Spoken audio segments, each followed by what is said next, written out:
Welcome to Evermore Stories. I'm Eryn. I'm Alex. We'll be reading from the Blue Fairy book, and the story is Cinderella or the Little Glass Slipper. Okay, so once there was a gentleman who married for his second wife the proudest and most haughty woman that was ever seen. What? Hold on, I gotta start over because I don't even understand. Hold on, I got confused. Once there was a gentleman who married for his second wife the proudest and okay, I guess it just skipped the fact. I thought it was going to explain why he got married again, but it just didn't. It just skipped straight to his second wife. Okay.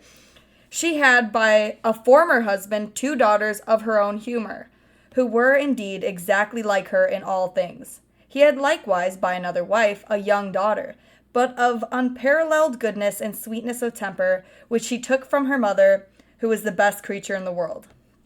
So her mom's not human. She's a creature, starting off. No sooner were the ceremonies of the wedding over, but the mother-in-law began to show herself in her true colors. She could not bear the good qualities of this pretty girl, and the less because they made her own daughters appear the more odious.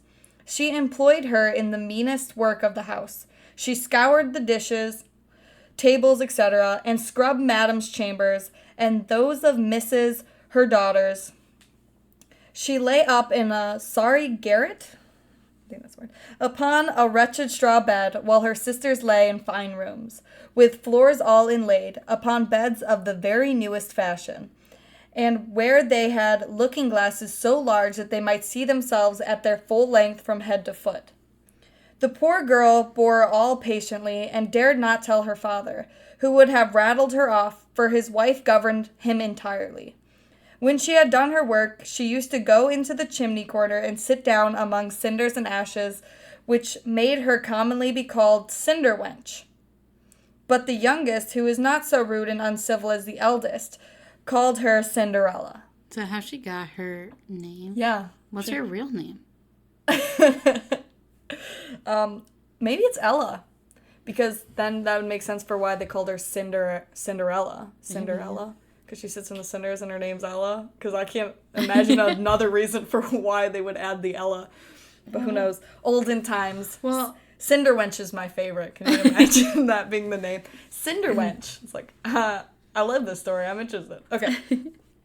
However, Cinderella, notwithstanding her mean apparel, was 100 times handsomer than her sisters, though they were always dressed very richly. I've never heard a girl called handsome. I have, but it's normally when they describe them more manlier. You know what I'm saying? For Cinderella. Because, I don't know, have you ever watched The Nanny? No. Oh, well, they called the one girl handsome.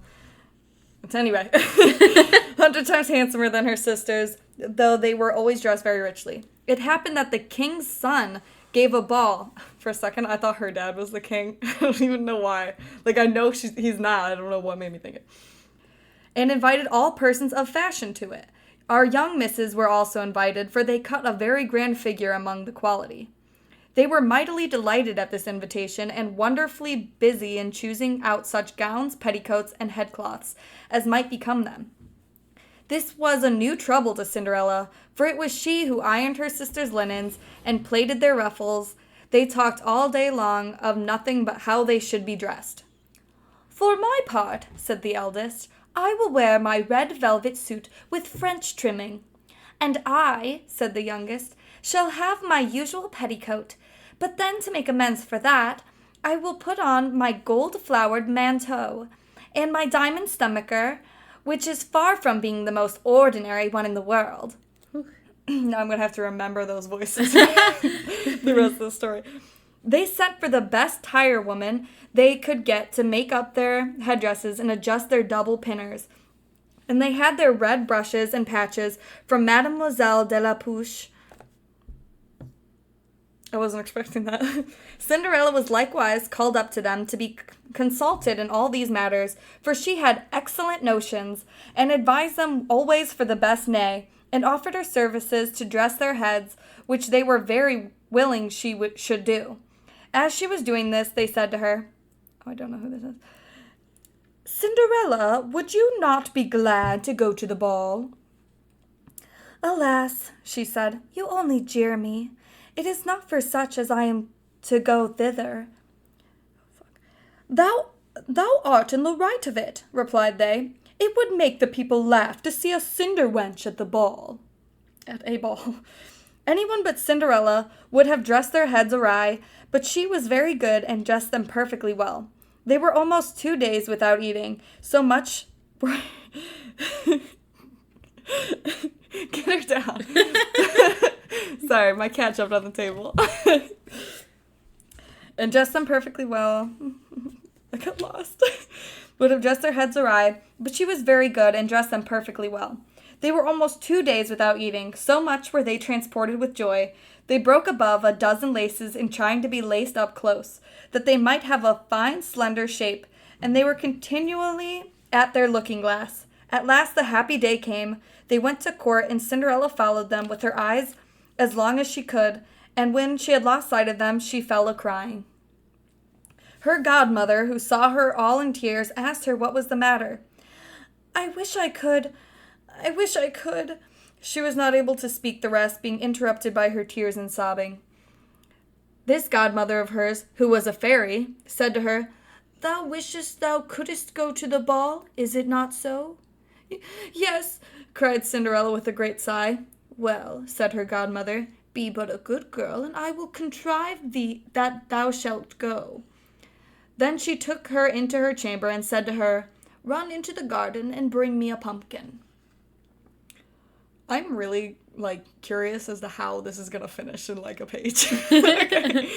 Cinderella went immediately to gather the finest she could get and brought it to her godmother, not being able to imagine how this pumpkin could make her go to the ball.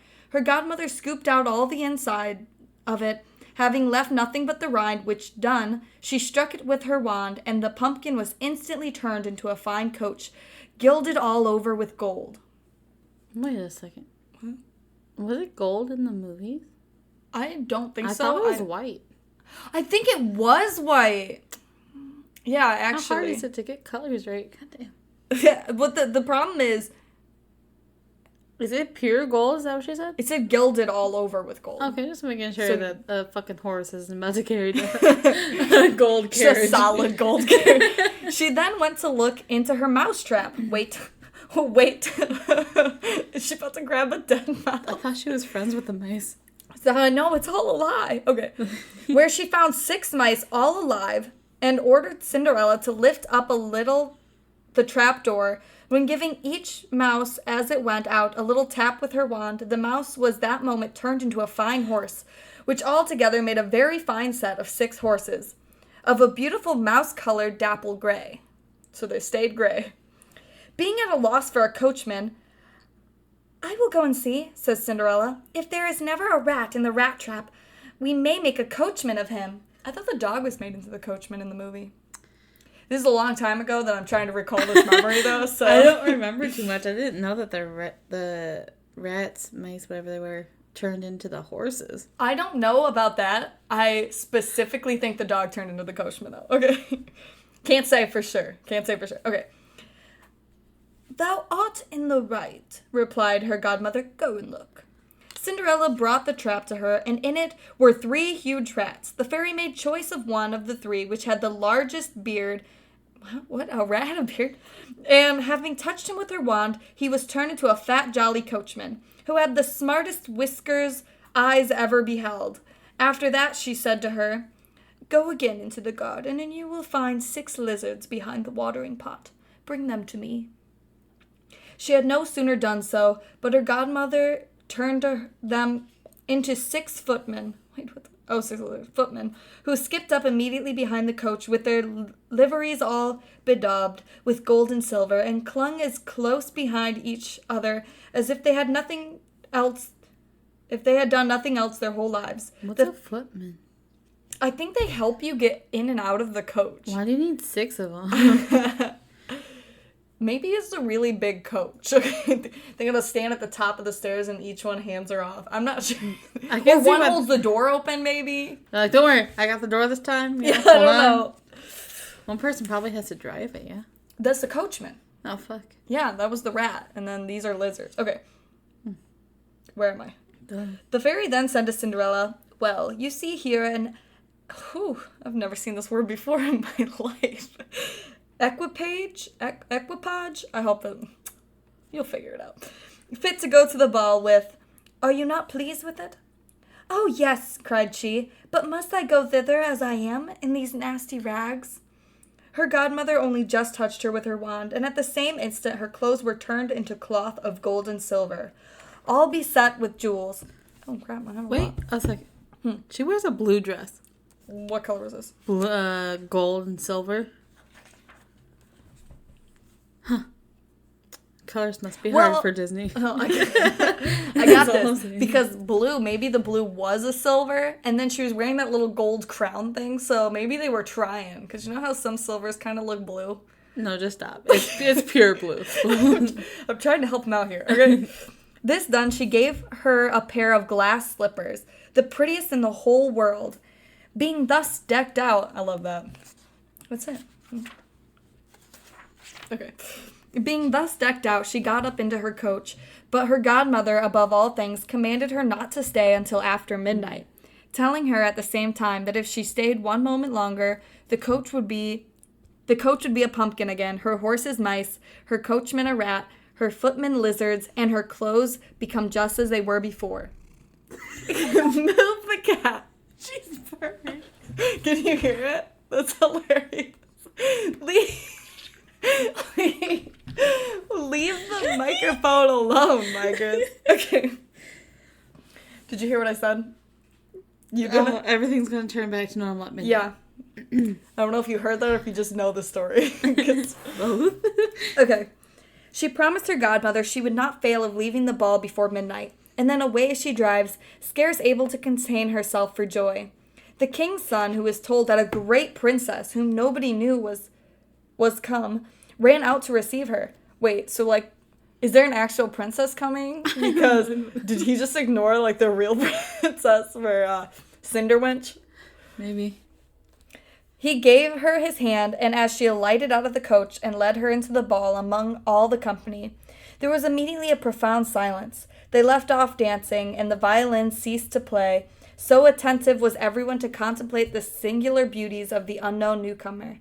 Nothing was then heard but a confused noise of, "Ha, how handsome is she! Ha, how handsome is she is!" She must look like a man. I don't know what's up with this, but on top of that, they left off dancing and the violins ceased to play. The violins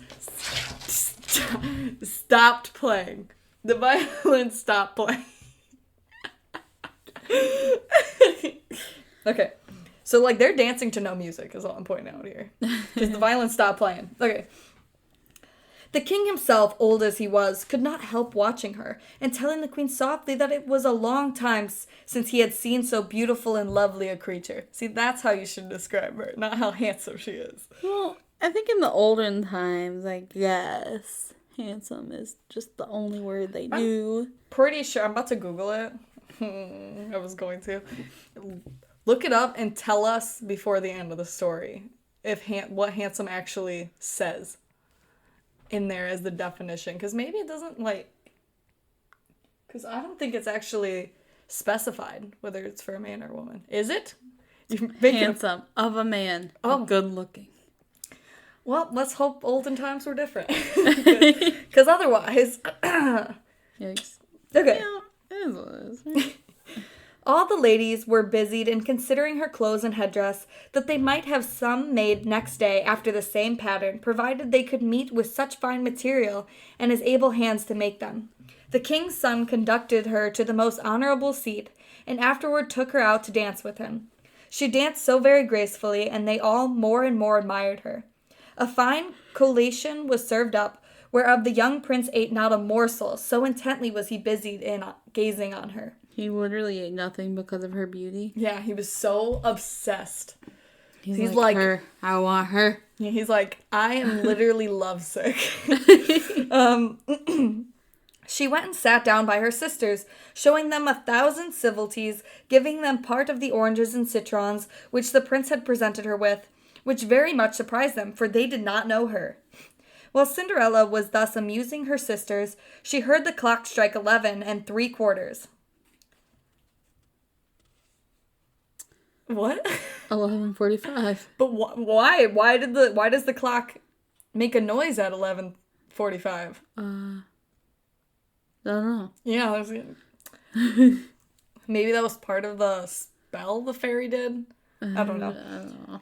Whereupon she immediately made a courtesy to the company and hastened away as fast as she could. Being got home, she ran to seek out her godmother, and after having thanked her, she said she could not but heartily wish she might go next day to the ball, because the king's son had desired her. Wait, I thought in the movie they danced together. They did. She danced up here. With him? Yeah. Okay. Yeah. Just making sure I wasn't paying attention, I guess. Apparently not. As she was eagerly telling her godmother whatever had passed at the ball, her two sisters knocked at the door, which Cinderella ran and opened. "How long you have stayed!" cried she, gaping, rubbing her eyes, and stretching herself as if she had just waked out of her sleep. She had not, however, any manner of inclination to sleep since they went from home. "If thou hadst been at the ball," said one of her sisters, "thou wouldst not have been tired with it. There came thither the finest princess, the most beautiful ever seen with mortal eyes. She showed us 1,000 civilities and gave us oranges and citrons," which I'm pretty sure are lemons, by the way. Cinderella seemed very indifferent in the matter. Indeed, she asked them the name of that princess, but they told her they did not know it, and that the king's son was very uneasy on her account, and would give all the world to know who she was. At this, Cinderella, smiling, replied, "She must then be very beautiful indeed. How happy you have been! Could not I see her? Ah, dear Miss Charlotte, do lend me your yellow suit of clothes, which you wear every day." Oh. Which one's Charlotte? I don't even know whose voice I'm going to be doing. Do the second one. I liked it. I don't remember it. "Ay, to be sure," cried Miss Charlotte. "Lend my clothes to such a dirty Cinderwench as thou art. I should be a fool." Cinderella indeed expected such an answer, and was very glad of the refusal, for she would have been sadly put to it if her sister had lent her what she asked for jestingly. The next day the two sisters were at the ball, and so was Cinderella, so the ball was 2 days. Interesting, okay. The more I know. But dressed more magnificently than before. The king's son was always by her, and never ceased his compliments and kind speeches to her, to whom all this was so far from being tiresome that she quite forgot what her godmother had recommended to her, so that she, at last, counted the clock striking 12, when she took it to be no more than 11. She then rose up and fled, as nimble as a deer. The prince followed, but could not overtake her. She runs track, man. She left behind one of her glass slippers, which the prince took up most carefully. She had got home, but quite out of breath, and in her nasty old clothes, having nothing left her of all her finery but one of the little slippers. Fellow to that she dropped. The guards at the palace gate were asked if they had not seen a princess go out, who said they had seen nobody go out but a young girl very meanly dressed. So she made it out in her rags. She didn't even make it out in the dress. And who had more the air of a poor country wench than a gentlewoman. When the two sisters returned from the ball, Cinderella asked them if they had been well diverted, and if the fine lady had been there. They told her yes, but that she hurried away immediately when it struck 12, and with so much haste that she dropped one of her little glass slippers, the prettiest in the world, which the king's son had taken up, that he had done nothing but look at her all the time at the ball, and that most certainly he was very much in love with the beautiful person who owned the glass slipper. What they said was very true, for a few days after the king's son caused it to be proclaimed by sound of trumpet that he would marry her whose foot the slipper would just fit. They whom he employed began to try it upon the princesses, then the duchesses, and all the court, but in vain. It was brought to the two sisters, who did all they possibly could to thrust their foot into the slipper, but they could not effect it. Cinderella, who saw all this and knew her slipper, said to them, laughing, "Let me see if it will not fit me." Her sisters burst out a-laughing and began to banter her. The gentleman who was sent to try the slipper looked earnestly at Cinderella, and finding her very handsome, said, "It was but just that she should try, and that he had orders to let everyone make trial." I thought it was going to be an actual sentence, by the way. He obliged Cinderella to sit down, and putting the slipper to her foot, he found it went on very easily, and fitted her as if it had been made of wax. The astonishment her two sisters were in was excessively great, but still abundantly greater when Cinderella pulled out of her pocket the other slipper and put it on her foot. Thereupon in came her godmother, who, having touched with her wand Cinderella's clothes, made them richer and more magnificent than any of those she had before. And now her two sisters found her to be that fine, beautiful lady whom they had seen at the ball. They threw themselves at her feet to beg pardon for all the ill treatment they had made her undergo. Cinderella took them up, and, as she embraced them, cried that she forgave them with all her heart and desired them always to love her. She was conducted to the young prince, dressed as she was. He thought her more charming than ever, and a few days after married her. Cinderella, who was no less good than beautiful, gave her two sisters lodgings in the palace, and that very same day matched them with two great lords of the court. She's fucking nice as hell. I know, I'd be like, excuse yourselves, you can go around the ditch. Right. So, wait, that's the end of it? That was the end. What the? She married the prince, and she set them up with their own husbands. Hell nah. In her court, in the prince's court. Okay, so what are your thoughts on the story? You know, this one is very similar to what the stories I've heard. So, like... The ones that you've seen? Well, yeah.